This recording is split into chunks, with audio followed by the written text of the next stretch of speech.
আসসালামু আলাইকুম প্রিয় শিক্ষার্থীরা, কেমন আছো সবাই? আশা করি আল্লাহর অশেষ রহমতে সকলে ভালো আছো। আমি রুবাইয়া স্কলার্স অনলাইন স্কুলের সাথে আছি পঞ্চম শ্রেণীর বাংলাদেশ ও বিশ্ব পরিচয় বিষয়টি নিয়ে। আজ আমি আলোচনা করব অধ্যায় ৩ এর দ্বিতীয় অংশ নিয়ে। শিক্ষার্থীরা, তোমরা বাংলাদেশের একটি মানচিত্র দেখতে পাচ্ছ। আমাদের প্রিয় মাতৃভূমি বাংলাদেশ।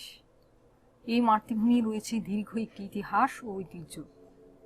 প্রিয় এই মাতৃভূমির ইতিহাস ও ঐতিহ্য অত্যন্ত সমৃদ্ধ। শিক্ষার্থীরা, তোমরা কি জানো, আমাদের যারা পূর্বপুরুষরা রয়েছেন তাদেরও জন্মের বহু বছর আগে দীর্ঘদিন থেকে এদেশে বিভিন্ন জাতি ও ধর্মের মানুষ বসবাস করে আসছে। অনেক শাসক রাজত্ব করেছেন, সৃষ্টি হয়েছে অনেক ঐতিহাসিক স্থান। দেশের বিভিন্ন স্থানে রয়েছে এসবের নানা নিদর্শন। শিক্ষার্থীরা, তোমরা মানচিত্রে দুটি বিভাগ দেখতে পাচ্ছ। একটি হচ্ছে রাজশাহী এবং অপরটি হচ্ছে কুমিল্লা। এই দুটি বিভাগে রয়েছে দুটি ঐতিহাসিক স্থান।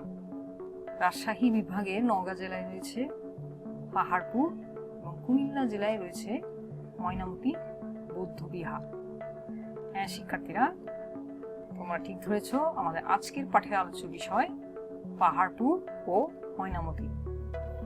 এই পাঠ থেকে আমরা যা শিখব তা হলো বাংলাদেশের দুইটি ঐতিহাসিক নিদর্শন পাহাড়পুর ও ময়নামতি সম্পর্কে বলতে পারবে, এসব ঐতিহ্যের সাথে সংশ্লিষ্ট সময় ও যুগ সম্পর্কে বলতে পারবে, এসব ঐতিহ্যের প্রতি শ্রদ্ধাশীল হবে এবং ঐতিহাসিক নিদর্শনগুলো সংরক্ষণ করবে। তাহলে চলো শিক্ষার্থীরা, আমরা মূল পাঠে চলে যাই। প্রিয় শিক্ষার্থীরা, এসো আমরা প্রথমে এই অংশটুকু বলি, তারপর নিজে পড়ার চেষ্টা করি। পাহাড়পুর।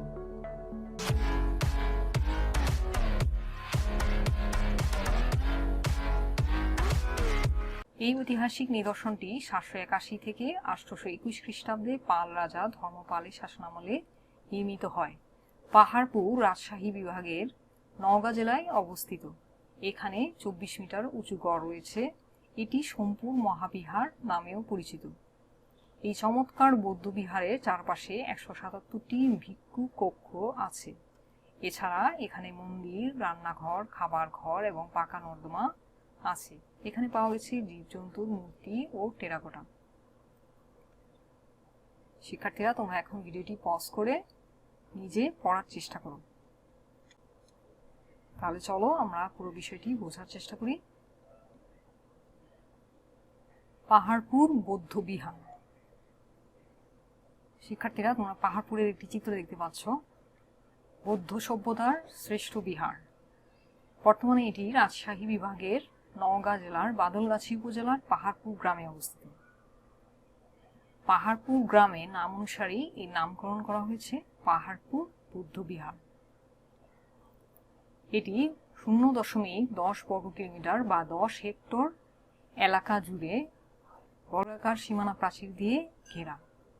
নির্মাণ করেন পাল বংশের দ্বিতীয় রাজা শ্রী ধর্মপাল। তিনি এটি নির্মাণ করেছিলেন 781 থেকে 821 খ্রিস্টাব্দে। অর্থাৎ পাল বংশের দ্বিতীয় রাজা শ্রী ধর্মপাল 8ম শতকের শেষের দিকে বা 9ম শতকে তিনি এই বিহারটি তৈরি করেছিলেন।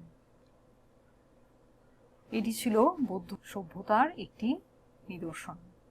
পাহাড়পুর বৌদ্ধ বিহারে যে গুরুত্বপূর্ণ পুরাকৃতিটি রয়েছে সেটি সোমপুর বিহার বা সোমপুর মহাবিহার নামে পরিচিত। এখানে রয়েছে 24 মিটার উঁচু গড়। এখানে 24 মিটার হলো 80 ফুট। এই চমৎকার বৌদ্ধ বিহারের চারপাশে রয়েছে 177টি ভিক্ষু কক্ষ। ভিক্ষু নামের বৌদ্ধ শিক্ষার্থীরা এখানে বাস করতেন। 177টি কক্ষের মধ্যে 92টি বর্গাকার বেদি সম্বলিত কক্ষ সম্ভবত প্রার্থনার কাজে ব্যবহৃত হতো। সোমপুর বৌদ্ধ বিহার। সোমপুর বৌদ্ধ বিহার দক্ষিণ হিমালয়ের দ্বিতীয় বৃহত্তম বৌদ্ধ বিহার। হিমালয়ের দক্ষিণ পাদদেশে এর চেয়ে বড় স্থাপনা দ্বিতীয়টি ছিল না।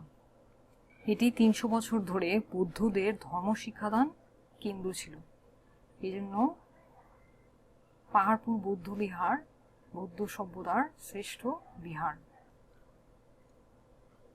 এই বিহারটির কেন্দ্রে অর্থাৎ মাঝখানে একটি সূর্য মন্দির রয়েছে। তার চারপাশে রয়েছে অনেক ছোট ছোট মন্দির এবং পুকুর। মূল মন্দিরটি এখন 21 মিটার উঁচু হলেও মূলত এটি ছিল 30 মিটার উঁচু। এছাড়া এখানে রয়েছে মন্দির, রান্নাঘর, খাবার ঘর এবং পাকা নর্দমা। এখানে পাওয়া গেছে জীবজন্তুর মূর্তি ও টেরাকোটা। শিক্ষার্থীরা তোমরা জীবজন্তুর মূর্তি এবং টেরাকোটা দেখতে পাচ্ছ দুটি। এখানে রয়েছে 2000-এরও বেশি পোড়ামাটির ফলক, যা সে সময়ে বাঙালি জীবনে দারুণ আলেখ্য তুলে ধরেছে। এছাড়াও রয়েছে চুনাবালি ও ধাতব মুদ্রা। শিক্ষার্থীরা চলো আমরা এখন ময়নামতি সম্পর্কে জেনে নিই। 8ম শতকের রাজা মানিকচন্দ্রের স্ত্রী ময়নামতির কাহিনী এই জায়গার ইতিহাসের সঙ্গে জড়িত। বাংলাদেশের দক্ষিণ পূর্ব অঞ্চলে কুমিল্লা শহরের কাছে ময়নামতি অবস্থিত। এটি বৌদ্ধ সভ্যতার অন্যতম কেন্দ্র ছিল, তবে এখানে হিন্দু ও জৈন ধর্মেরও নিদর্শন পাওয়া গেছে। এখানে শিক্ষক ও শিক্ষার্থীদের আবাসন সুবিধা সহ শিক্ষা প্রতিষ্ঠানের নিদর্শন পাওয়া গেছে। এখানকার অন্যান্য নিদর্শনের মধ্যে রয়েছে জীবজন্তু অঙ্কিত পোড়ামাটির ফলক, যেমন বেজির সঙ্গে যুদ্ধরত গোকরা সাপ, আগুয়ান হাতি ইত্যাদি। এখানকার জাদুঘরে বিভিন্ন মুদ্রা ও পাথরের ফলকের নিদর্শনও পাওয়া গেছে। শিক্ষার্থীরা চলো এখন আমরা এই বিষয়টি বুঝে নিই। ময়নামতি। ময়নামতি বাংলাদেশের কুমিল্লা জেলায় অবস্থিত একটি ঐতিহাসিক স্থান। এর পূর্ব নাম ছিল রোহিতগিরি। এই যাবৎ আবিষ্কৃত লালমাই অঞ্চলের প্রাচীনতম সভ্যতার নিদর্শন এটি। ময়নামতি ছিল একটি প্রাচীন বৌদ্ধ বিহার। বাংলাদেশের দক্ষিণ পূর্ব অঞ্চলে কুমিল্লা শহরের কাছে ময়নামতি অবস্থিত। এই ঐতিহাসিক স্থানটি নির্মাণ করেছিলেন শ্রী ভবদেব। ময়নামতি এই এলাকাটি একসময় ছিল শিক্ষা ও সংস্কৃতির উৎস। এই ঐতিহাসিক স্থানটির নামকরণ করা হয়েছিল রাজা মানিকচন্দ্রের স্ত্রী ময়নামতির নামানুসারে, অর্থাৎ আনুমানিক 10ম শতাব্দীতে রাজা মানিকচন্দ্রের স্ত্রী ময়নামতির নামানুসারে এর নামকরণ করা হয় ময়নামতি। ময়নামতি পুরাকৃতিটি ছিল বৌদ্ধ ধর্মের অনুসারীদের তীর্থস্থান। এই ঐতিহাসিক নিদর্শনটি 800 শতক থেকে 1200 শতক পর্যন্ত প্রায় 400 বছরের দক্ষিণ পূর্ব বাংলার ঐতিহাসিক বৈশিষ্ট্যের পরিচয় বহন করে এবং এটি ছিল বৌদ্ধ সভ্যতার অন্যতম কেন্দ্র। এটি বৌদ্ধ সভ্যতার অন্যতম কেন্দ্র হলেও এখানে হিন্দু ও জৈন ধর্মেরও নিদর্শন পাওয়া গেছে। এখানে খননকারী প্রত্নতাত্ত্বিক নিদর্শনের মধ্যে শালবন বিহার অন্যতম। এখানে শিক্ষক ও শিক্ষার্থীদের আবাসন সুবিধা সহ শিক্ষা প্রতিষ্ঠানের নিদর্শনও পাওয়া গেছে। এছাড়া অন্যান্য নিদর্শনের মধ্যে রয়েছে জীবজন্তু অঙ্কিত পোড়ামাটির ফলক, যেমন বেজির সাথে যুদ্ধরত গোকরা সাপ, আগুয়ান হাতি ইত্যাদি। শিক্ষার্থীরা তোমরা এখানে জীবজন্তুর অঙ্কিত কতগুলো পোড়ামাটির ফলক দেখতে পাচ্ছ। আগুয়ান হাতি, বেজির সাথে যুদ্ধরত গোকরা সাপ।